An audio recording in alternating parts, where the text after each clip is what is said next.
Hello guys, and welcome back to Strategic Command, World War II, World at War, with our first ever PvP against SirTravis. It is December 19th, 1941, and we're getting ready to move into 1942, finally.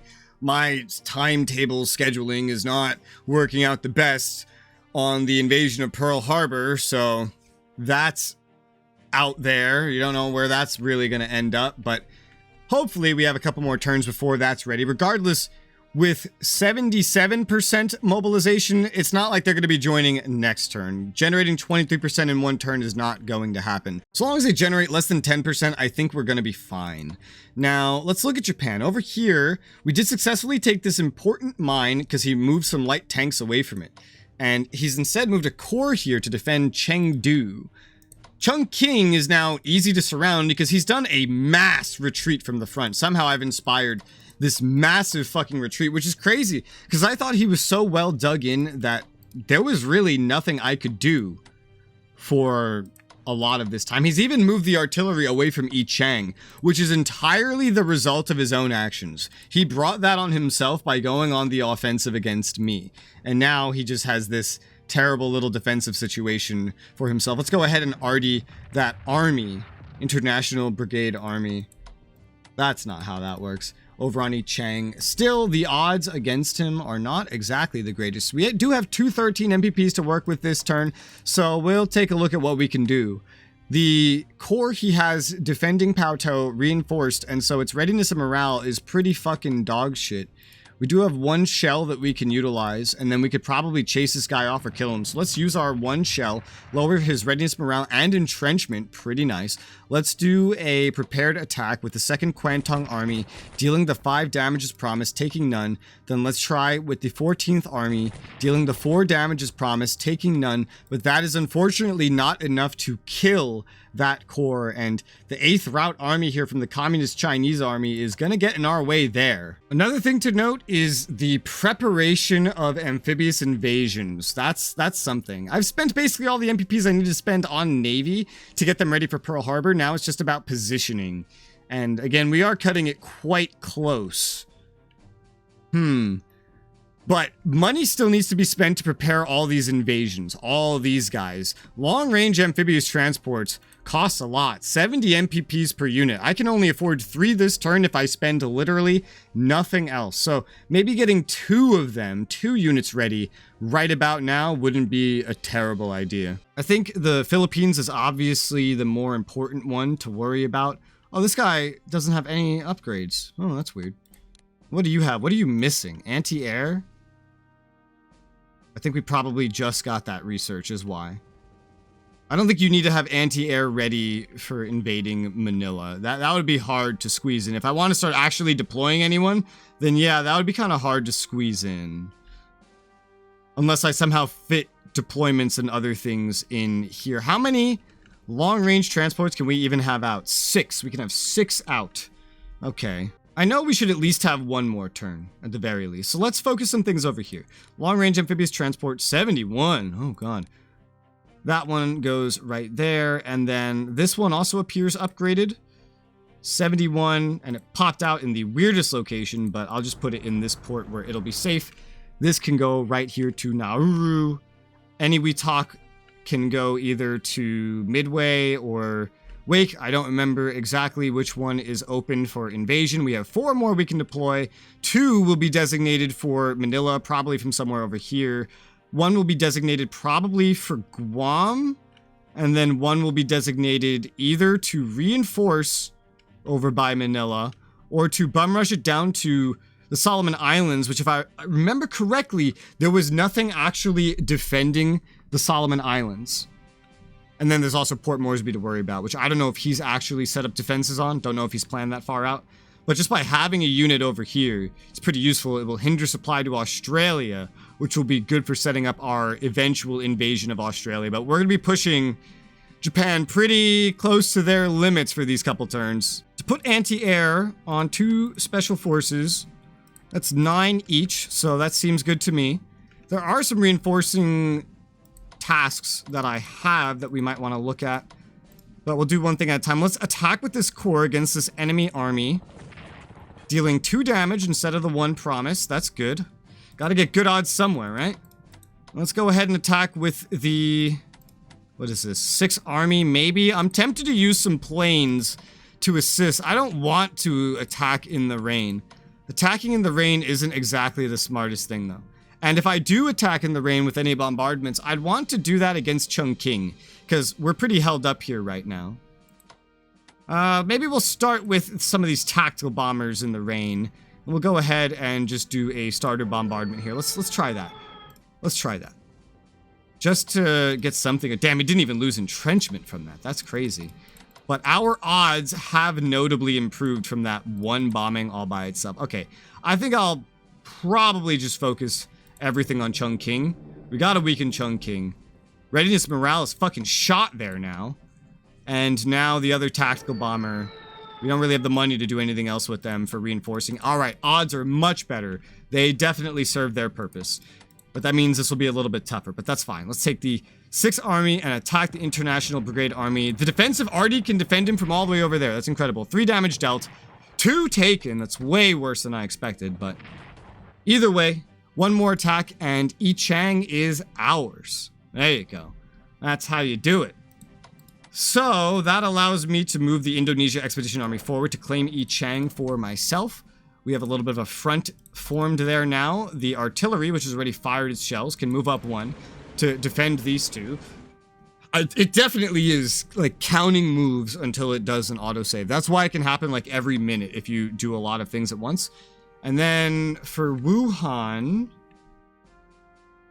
is taken care of by a garrison. Technically speaking, looking at it, Wuhan is 100% taken care of by a garrison. Okay, so we don't need that there. This corps is probably just going to move... This doesn't matter where, to Wuhan for right now. We gotta get it ready to leave. Its time here is almost done. Corps are going to be needed elsewhere soon. Be it in like defensive locations in the Pacific and things like that. Japan is about to be super fucking stretched. We have decent odds going into this attack against the Dare to Die Special Forces, so let's go into it. Dealing 2 damage, taking none as promised, finally lowering some of their entrenchment. Good God. Let's do a prepared attack with the 11th Regional, which is a lot weaker. Now that we have better odds. 2 damage dealt. Unfortunately, 1 unexpected damage taken. Their entrenchment is even further lowered now. Let's see. I could move up this way. Supply in this region is good enough. Do a blitz attack there. 2 damage dealt. None taken, as expected. Entrenchment's even lower here. I still don't think, though, that I have the power to actually accomplish what I want here. 17th Korean Army can either reinforce or do damage. I think I'll just do damage while this thing is new here. Dealing 5 damage instead of 4 and taking none. That is much better than we were expecting. We have 1-to-1 odds against this fortified enemy with this core. Let's go ahead and take it. We dealt 2 damage. We took 2 damage. That's even, sort of. I mean, it's better for us because it was a core and he has an army. He's at 3 supply, so it's easier and easier to hurt him there.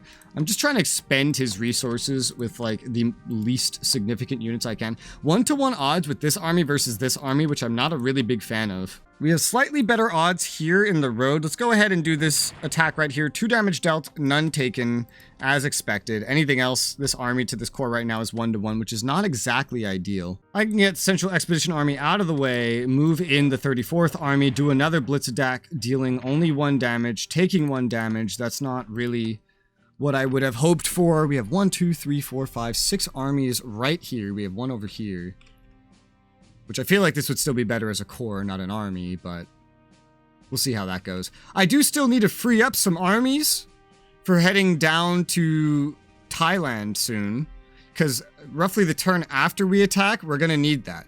It could be these two, could be some mixture. This one seems like a very good choice, if you ask me. This HQ can move forward a touch. There's still that unit right there, though. I guess we could just swap to help get this a little bit further. Just swap for now, get that HQ moved a little bit further. Supply over here is now looking a lot worse as a result. On the plains as well. And who are you here for? You're here for that spot and that spot. Okay, well, you can do that from another location. So, oh, well, I guess like right here. And I'll move you backwards. This one can definitely retreat and go do something defensive. 1, 2, 3, 4 right here. 1, 2, 3 roughly up here.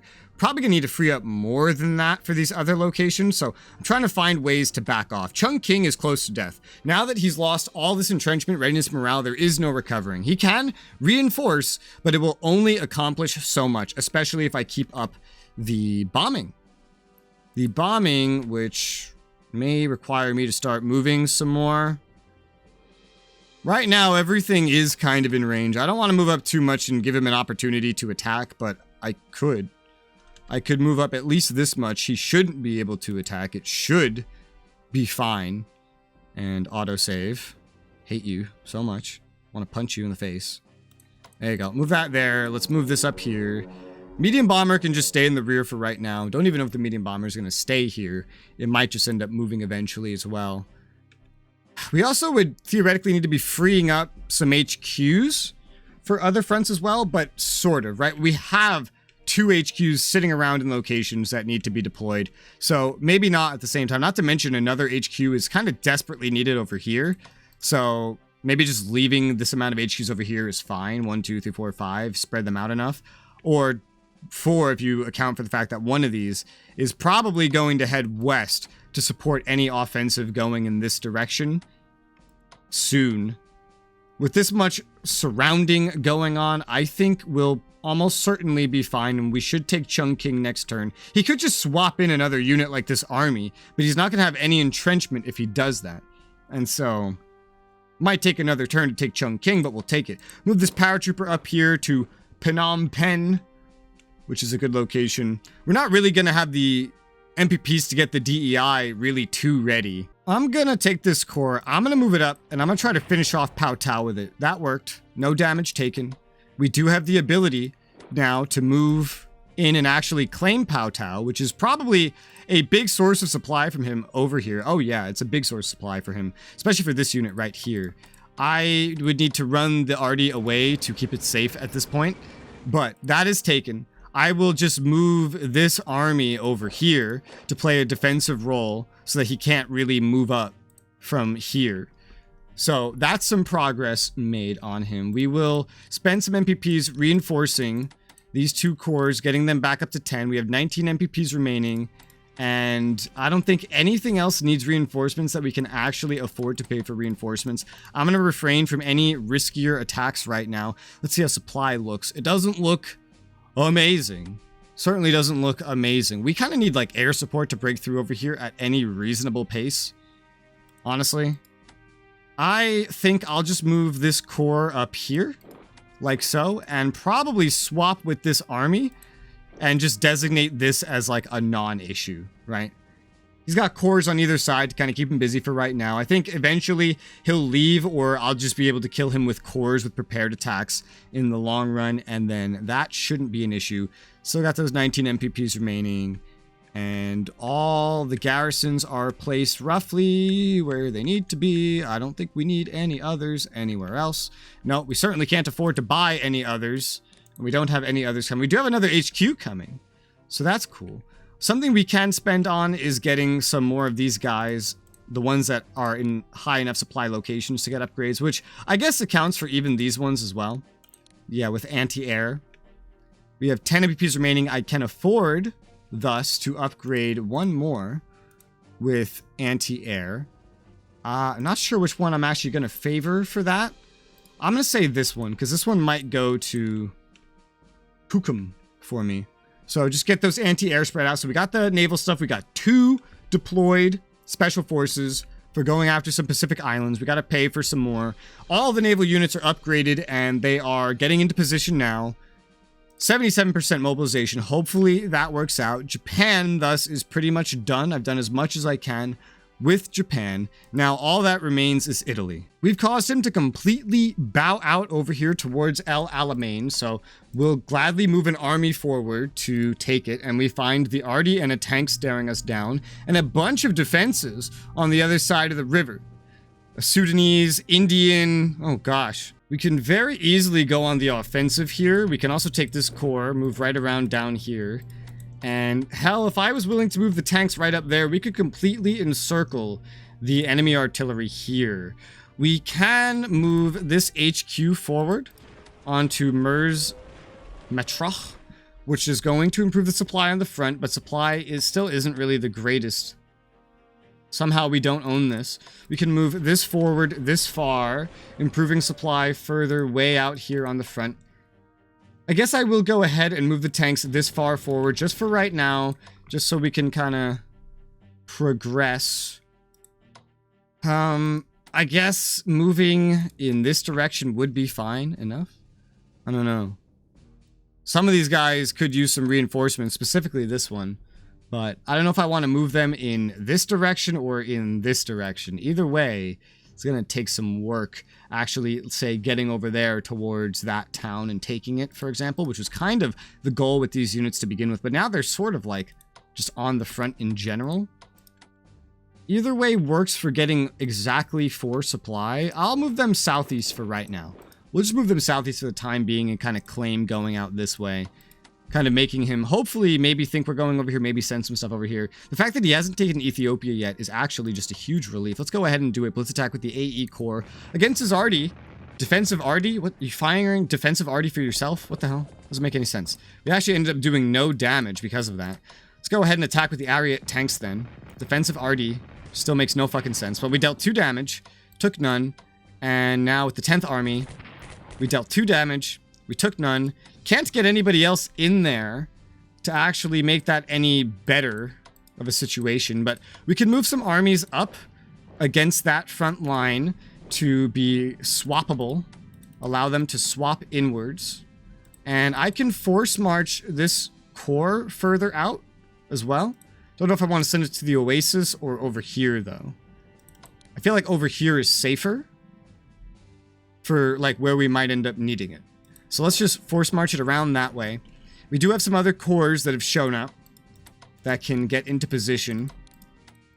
They might take a little while to get fully into position with this kind of movement. We'll do normal movement because I don't want to lose all the readiness and morale. We'll just move up, move up. And then we have some reinforcements that we can handle. There are no more units to transport that are Italian. There's a lot of upgrades that could happen. Oh dear, I think we'll upgrade the maritime bombers with naval weaponry because he does have a lot of ships showing up. Reinforce the RE Corps, the SR Syracuse and Rome Corps. Those. 49 MPPs remaining. Reinforce these fighters, definitely. Reinforce these medium bombers. 19 MPPs remaining. Supply and readiness in general is not too great on this garrison, but the likelihood of any sort of Operation Torch happening anytime soon is small. I would see it coming if it's going to go somewhere smart. If it goes over here, it would take much longer anyway, and then it just wouldn't really matter. He'd have to kind of go this way, or somehow bring Spain into the war, which would be interesting. I'm feeling very stretched thin everywhere, finally, because the time's almost out, man. He's got the resources of Lend-Lease, and he's about to have America in the war in general. And I'm feeling very stretched thin. I'll just hold on to these 19 MPPs, I guess. Yeah, sure, probably. Probably do that. This garrison at Benghazi can be moved again. I'm still not sure if I want to move it. It's on, technically, an important location. I could still upgrade this with infantry weapons, but Italy doesn't have a lot of MPPs to work with, and I've been draining through them. I'm basically out. I pushed this offensive so rapidly, and oh man, it's so hard to keep up, man. It's so fucking hard. But I believe that I've moved just about everything at this point. So I guess there's nothing really to do but hit end turn and hand it over into 1942. Oh, wait. I could put this garrison on Hanoi. Almost forgot about that. All right, let's hit end turn and see what happens. Oil embargo hits morale. Yeah, it's been happening. Soviet national morale falls with the loss of Rostov and Voronezh. Isolation is calling U.S. Navy to return to the West Coast. Yeah, he's got something too far out. So this is doing something to his mobilization levels. Royal Sovereign deploys for service. Okay, that's a ship probably by India or something. Suez Canal limits Italian supply. Abyssinia, that might bring us back down to 0, potentially. Italy gets infantry weapons level 2, finally. Subs progressing. Already finished for Japan. Cool. Production tech increased for Japan. Great. Awesome. Lots of tech finishing. I guess I'll make a note of that 77, and I'll ask him what his US mobilization is when we do the summit that's coming up. And since the summit's coming up anyway, and these are usually long episodes, I think it would make no sense to drag this past the summit. So I'll end this episode early here for today, and the next one will be the summit. For now, thank you guys very much for watching, and I hope to see you in 1942.